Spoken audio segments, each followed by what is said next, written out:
Hi, and welcome to Ferpa Training. Over the next few minutes, you'll find out how Penn Foster protects the privacy of its students.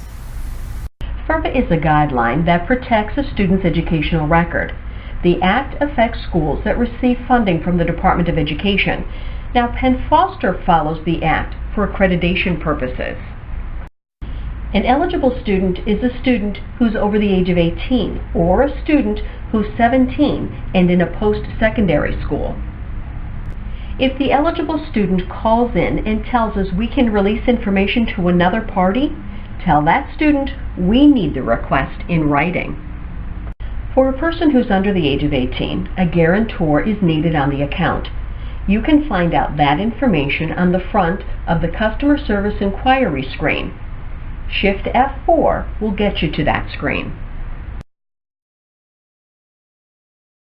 If the student sends in written permission, you can find that information on the F8 screen.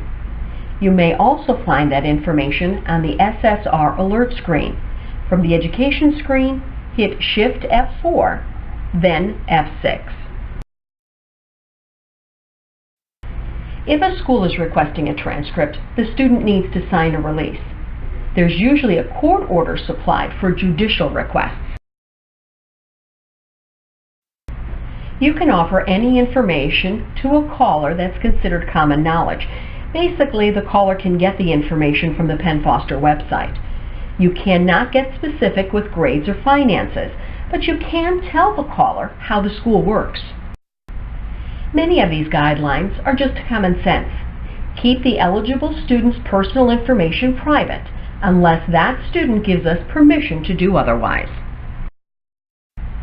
A student signs a release giving us permission to release information. One final note, these rules apply to all Penn Foster students.